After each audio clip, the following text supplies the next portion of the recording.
नमस्कार दोस्तों। आज हम ओशो के एक बहुत गहरे विषय पे बात करेंगे। क्रोध।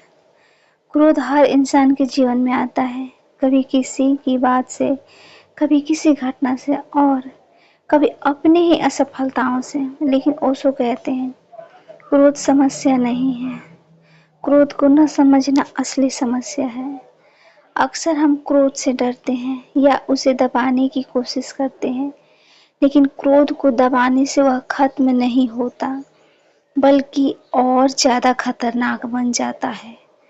ओशो कहते हैं कि क्रोध को दबाने के बजाय उसे समझना जरूरी है। सबसे पहले यह समझो कि क्रोध अचानक पैदा नहीं होता। इसके पीछे अक्सर अहंकार, अपेक्षाएं और निराशा होती है। जब हमारी उम्मीदें पूरी नहीं होती, जब कोई हमारी बात नहीं मानता या जब हमारा अहंकार आहत होता है, तब क्रोध पैदा होता है। ओशो कहते हैं क्रोध एक ऊर्जा है, यह ऊर्जा बुरी नहीं है, लेकिन अगर इसे सही दिशा न मिले तो यह विनाशकारी बन जाती है। अब सवाल है क्रोध को कैसे बदला जाए।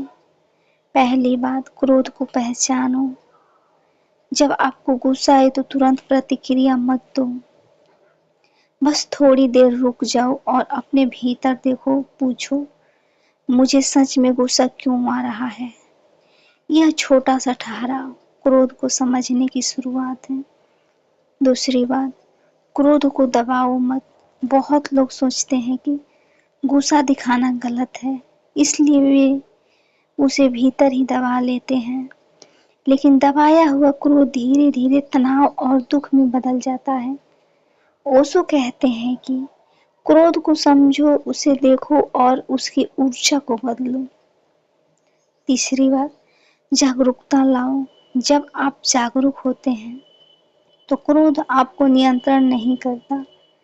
आप क्रोध को देखते हैं लेकिन उसके गुलाम नहीं बनते। ओशो कहते हैं जागरूकता ही परिवर्तन की कुंजी है। चौथी बात, क्रोध की ऊर्जा को रचनात्मक बनाओ। क्रोध में बहुत ताकत होती है। अगर इस ऊर्जा को सही दिशा दी जाए तो यह सृजन, साहस और परिवर्तन में बदल सकती है। कई महान काम उसी ऊर्जा से पैदा हुए हैं जो पहले क्रोध के रूप में थी। दोस्तों, ओशो का संदेश बहुत स्पष्ट है। क्रोध को दुश्मन मत समझो, उसे समझो, उसे देखो और उसे बदलना सीखो। जब आप क्रोध को समझ लेते हैं तो वही ऊर्जा शांति और जागरूकता में बदल जाती है, और जब जीवन में अंदर से गहरी शांति पैदा होती है, याद रखिए क्रोध को दबाने से नहीं, उसके समझने से परिवर्तन आता है।